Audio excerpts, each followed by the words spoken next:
नमस्ते, जय हिंद। आप सबको भारत के 77वें गणतंत्र दिवस की बहुत बहुत शुभकामनाएं। उस 77वें का एक चक्कर ये होता है कि 50 को जब देश में गणतंत्र मतलब हमारा नया कॉन्स्टिट्यूशन लागू हुआ तो वो 0 नहीं, वो 1 बोला जाता है, तो इसलिए वो 77 है। कुछ लोग उसको 76 साल पूरे हुए, लेकिन 77वीं वर्षगांठ बोला जाता है। ये भारत के दो हैं जो हमारा स्वतंत्रता दिवस है, वो हम 15 अगस्त को मनाते हैं जब देश आज़ाद हुआ था। लेकिन देश को गणतंत्र एक रिपब्लिक के रूप में हम सब ने 1950 में हमारा कॉन्स्टिट्यूशन लागू हुआ और तब से हम इसको गणतंत्र दिवस के रूप में मनाते आए हैं। उस दिन देश में एक बड़ी परेड निकलती है। उस परेड में देश की माइट, देश की सैन्य शक्ति, देश में जो कल्चरली हो रहा है, जो उसको झांकी के रूप में देश का जो प्रिपेयर्डनेस है, उन सबको एक एनसीसी का, स्काउट का, बच्चों की झांकी, ये सब करके एक जनरल ओवरव्यू ऑफ इंडिया देने की कोशिश की जाती है। लेकिन उसमें प्राइमरली डोमिनेट हमारी मिलिट्री स्ट्रेंथ करती है। फ्लाई पास्ट होगा, ऊपर से जहाज़ चलेंगे, हमारी सेना की टुकड़ी का वो होगा, बहुत ये सब चीज़ें उसमें डिस्प्ले की जाती हैं। जब गणतंत्र हुआ तो 1950, 51, 52, 53, 54 ये 4-5 जो हमारे गणतंत्र दिवस थे, वो आज जो आप देख रहे हैं ना राजपथ, हालांकि अब उसका नाम राजपथ चेंज करके कर्तव्य पथ कर दिया गया है, मोदी जी ने उसका नाम कर्तव्य पथ कर दिया है, लेकिन इस राजपथ पे ही होता था।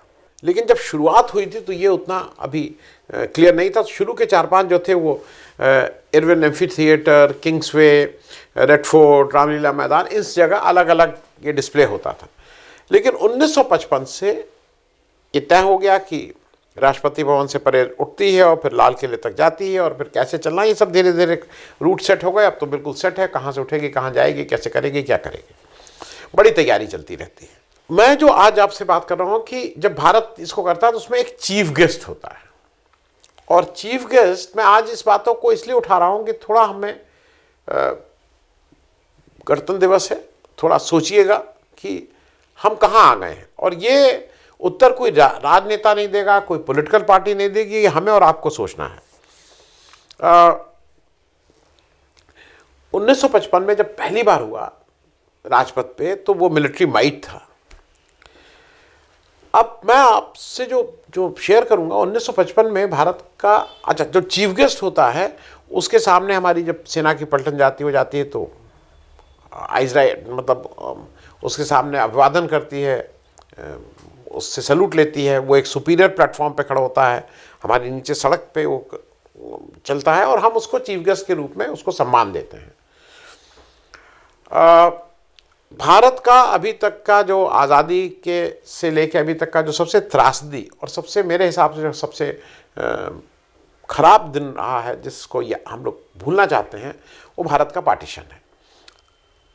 अंग्रेज सरकार ने जिस तरह से अपने यहाँ एक डिवाइड एंड रूल की पॉलिसी करके कैसे करके उन्होंने भारत के 2 हिस्से किए, भारत पाकिस्तान बना, और उसकी वजह से बहुत से लोगों की मृत्यु हुई, बहुत से लोग डिस्प्लेस हुए।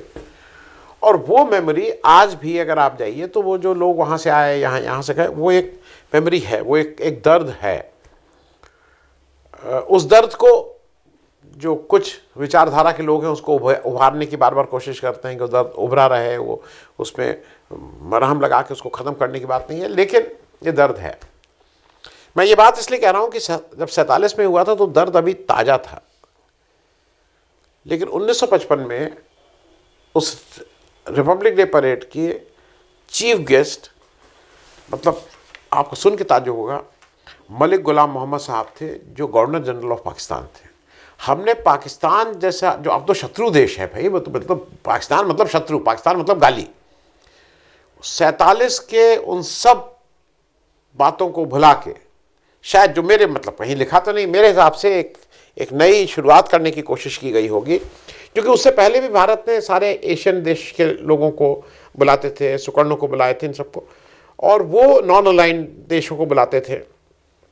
और 1955 में नेहरू जिंदा थे, 47 का पार्टीशन हो चुका था, वो सारा दुख पीछे था, वो घाव था, लेकिन फिर भी हमने मलिक गुलाम मोहम्मद को अपने रिपब्लिक डे परेड का चीफ गेस्ट बनाया।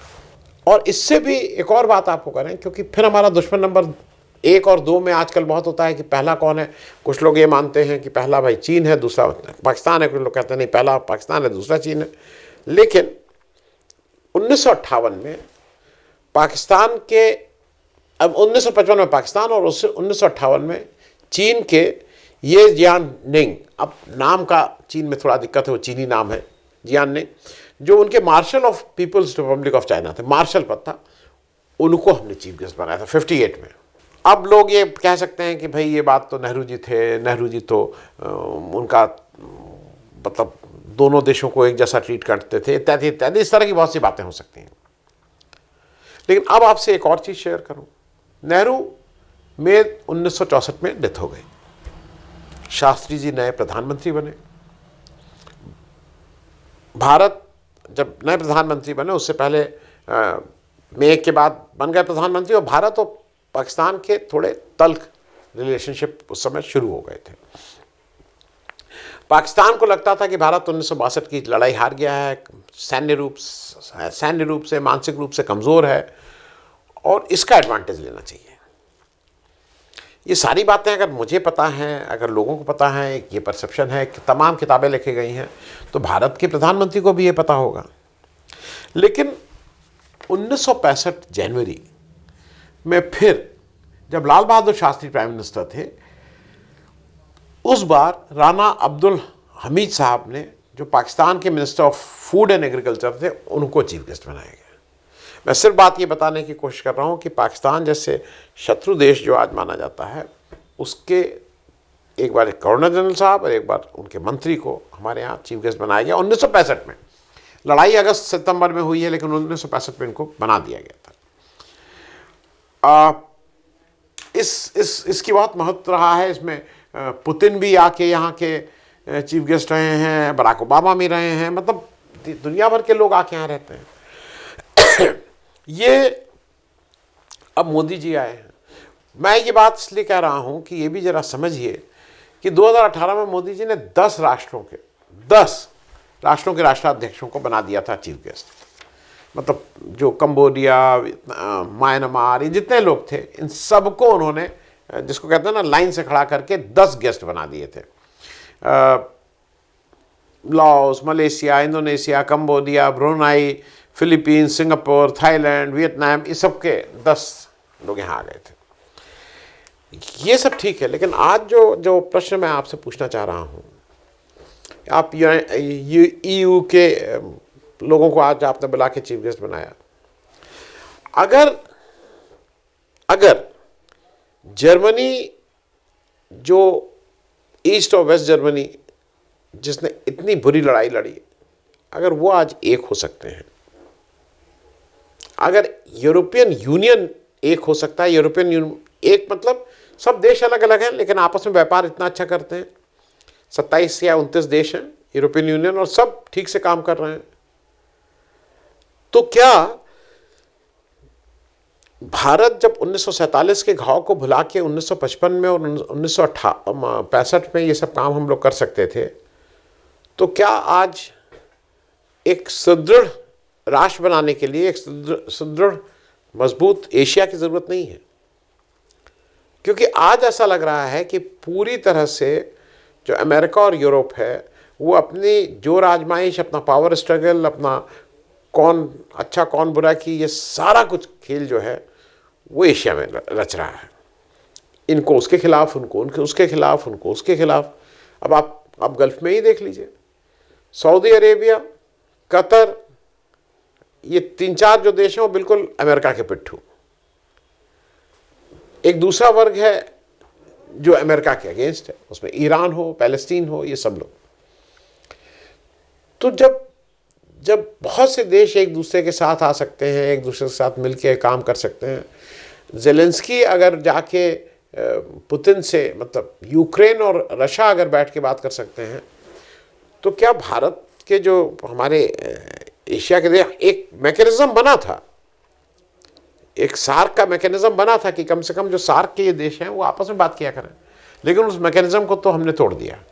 अब वो मैकेनिज्म तो नहीं है, क्योंकि अगर आप अमेरिका और यूरोप के चक्कर में हैं, ये बात कई बार स्पष्ट है, सबको पता है, अमेरिका और यूरोप अगर कभी ऐसी ज़रूरत आई कि एशिया के अगेंस्ट खड़ा होना, तो ये गलत फहमी है कि अमेरिका या यूरोप एशिया के साथ खड़े रहेंगे।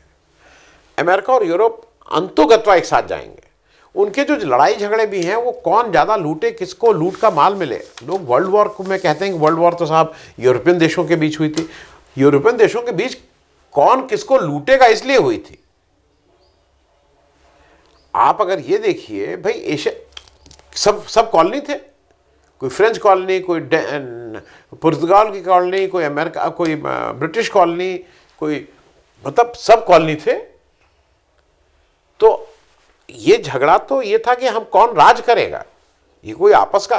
तो इसलिए ये आवश्यक है कि एशिया के देशों को एक जगह रहना जरूरी है, उनकी एक ढंग से करना जरूरी है। और मुझे ऐसा लगता है कि ये जो हम लोग गणतंत्र दिवस मनाते हैं, उस दिन गणतंत्र दिवस को इन ट्रू सेंस, आज मुझे देख के कष्ट हुआ। आज मैं ऑफिस के लिए जब आ रहा था तो मैंने एक नहीं, तमाम मोटरसाइकिल पे आज मैंने राष्ट्रध्वज नहीं देखा, मैंने भगवा लेके लोग घूम रहे थे। भगवा लेके, उनके लिए उनका राष्ट्र भगवा है।